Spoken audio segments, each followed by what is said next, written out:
Candidato, obrigado por conversar com a Band News FM Rio. Eu queria começar perguntando sobre a avaliação desse primeiro turno. O senhor obteve 49,96% dos votos, mais de 50 mil votos do que o seu adversário no segundo turno. Como é que você avalia essa performance nesse primeiro turno, candidato? Eu agradeço aí o espaço, muito obrigado pela oportunidade. Fico muito grato, pelo povo acreditar no nosso trabalho, nas nossas propostas. Foi um resultado realmente muito significativo. A gente imaginava uma votação vitoriosa no primeiro turno, mas não dessa magnitude. Então, realmente, o povo abraçou, o povo acreditou no nosso trabalho e agora a gente está focado no segundo turno para que a gente possa aí sacramentar essa vitória. E nesse primeiro turno a gente teve uma taxa de abstenção bem alta, né? 71 mil eleitores acabaram não votando. E qual que é a sua análise para tentar mobilizar esses eleitores, quem sabe, a votar no senhor? E o que faltou para esse pouquinho, para atingir os 50% a mais para ser eleito no primeiro turno? Então, para a gente mobilizar esses eleitores, a gente precisa chegar até ele, né? Mais uma vez, fazer campanha, procurar todos os eleitores da cidade, apresentar o que a gente pretende fazer no nosso município e mostrar a importância para eles do voto. Essa eleição ficou claro a importância de cada voto é importante, eu tenho falado isso. Então, com muita humildade aqui, com muito trabalho, a gente vai em busca aí dos petropolitanos que não votaram e também os petropolitanos que, por acaso, não votaram no 11, que votaram em outro candidato, que possam agora confiar no nosso trabalho e acreditar numa cidade melhor, né? A gente sabe que a política é desgastada, mas eu tenho a característica de olhar no olho, de falar a verdade, dialogar sempre. E eu acho que foi isso que nos deu a vitória no primeiro turno. A gente vai manter nessa linha e tentar chegar nesse cidadão que está desacreditado da política e ele possa acreditar e ir lá no dia 27 de outubro votar. Candidato, nas eleições municipais de 2020, o atual prefeito Rubens Bontempo foi eleito no segundo turno, mas a candidatura dele estava sob júdice. E aí o senhor assumiu interinamente ali de janeiro de 2021 até dezembro desse mesmo ano. E aí, quando o Rubens Bontempo de fato assume a prefeitura de Petrópolis, pouco tempo depois houve aquela catástrofe climática, muitas pessoas acabaram morrendo por conta das chuvas, dos deslizamentos, e aí ele fez algumas críticas a esse período que o senhor ficou à frente da prefeitura, inclusive também sobre a estrutura da saúde ali para poder atender essas pessoas nas ocorrências por conta dessa chuva. Como é que o senhor recebeu essa crítica do atual prefeito Rubens Bontempo a partir desse período que o senhor ficou interinamente no cargo de prefeito de Petrópolis? Então, como você mesmo disse, eu ganhei a eleição de vereador, depois eu ganhei a reeleição, na verdade, de presidente da Câmara e assumi a prefeitura interinamente durante 11 meses e 17 dias. Então, a gente fez um trabalho muito coerente, enfrentamos a segunda onda da pandemia, onde o povo abraçou o nosso trabalho, a gente foi muito reconhecido pela população. Está provado agora em 2024 o quanto o nosso trabalho de 21 foi importante e a população acreditou nele. E, infelizmente, é a tática da velha política de sempre, Sempre fala mal do que passou, todo mundo quer falar mal do outro, enfim. E na saúde até é triste ouvir isso, porque o que a gente resolveu aqui da questão da pandemia, todo mundo foi atendido aqui em Petrópolis, não faltou leito para ninguém, não faltou oxigênio para ninguém, todo mundo foi vacinado, nós fizemos o cadastro da vacina, que foi exemplo para o estado todo, viramos referência no estado em relação ao cadastro.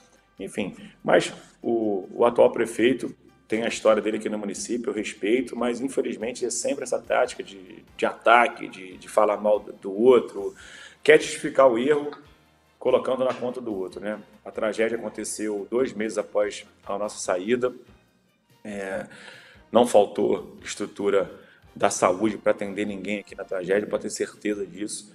E quem estava aqui em Petrópolis, quem acompanhou aqui o trabalho, eu era vereador, era presidente da Câmara, acompanhei de perto, estive aqui muito ativo nas ações, sem fazer lobby com ninguém, pelo contrário, trabalhando sempre do meu jeito, mais nos bastidores, atendendo, ajudando e fazendo as entregas.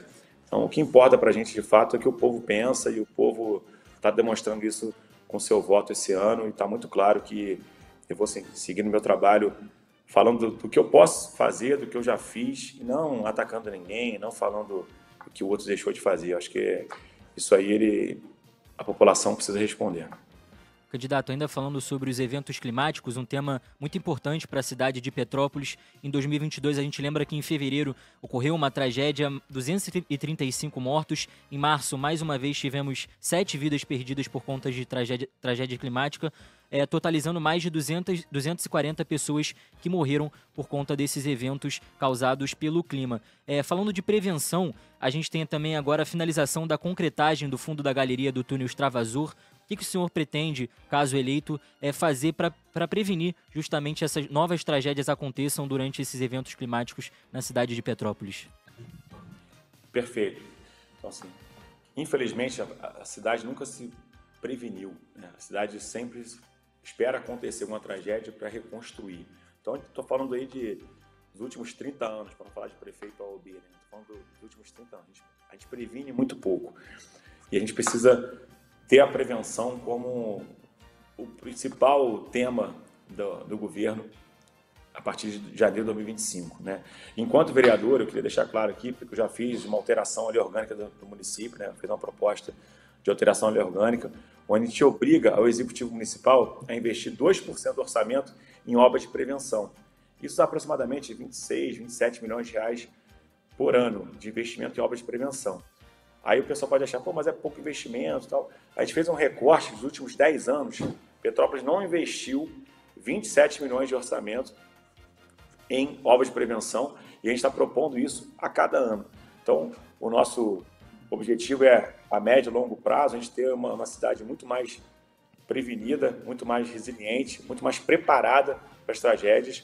Então, é uma ação nossa. Paralelo a isso, nós pedimos um radar mais moderno do 2021, pediu o governo do estado que pudesse comprar, o governo do estado está licitando esse radar moderno agora, que é o radar banda X, nós teremos a informação de forma mais precisa, a gente vai conseguir informar a população de forma mais antecipada e com isso a gente vai preservar vidas, que é o nosso maior objetivo, como você disse, foram mais de 240 vidas perdidas só em 2022, a gente não pode aceitar isso de forma passiva, a gente precisa ser mais ativo, precisa ser focado nesse assunto e é dessa maneira que a gente vai trabalhar. Então, não só enquanto prefeito, caso a população deseje que eu seja, mas enquanto vereador já fiz a minha parte, já conseguimos avançar nessa pauta, fiz audiência pública com os 3 senadores da República aqui no município para que a gente pudesse solicitar também recurso, solicitar a questão das tragédias. Pra você ter ideia, Pedro,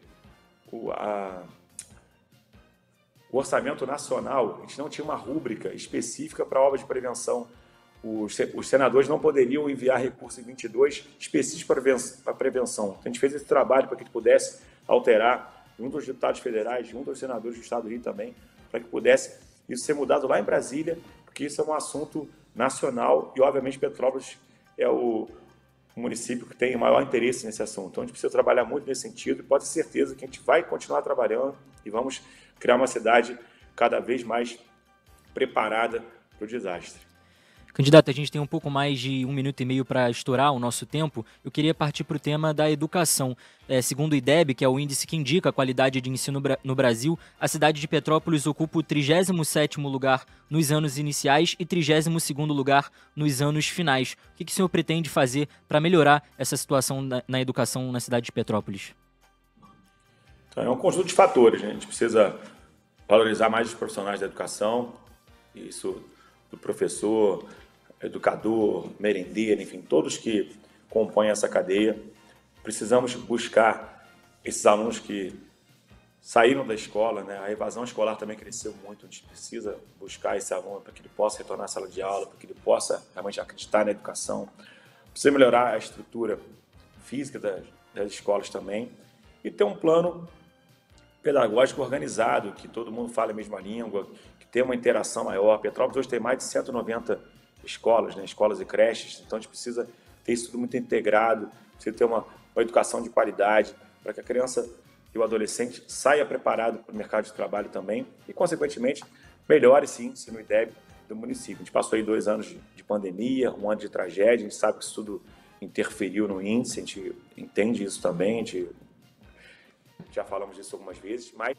Candidato, temos 20 segundos finais, se o senhor puder fazer as considerações finais para a gente encerrar, por favor. A gente precisa melhorar nesse sentido. Então, no mais, agradecer o tempo de vocês, a oportunidade de estar falando aqui e as pessoas possam conhecer mais o Ingo Ramos e votar no 11, dia 27 de outubro. Obrigado. Muito obrigado, candidato.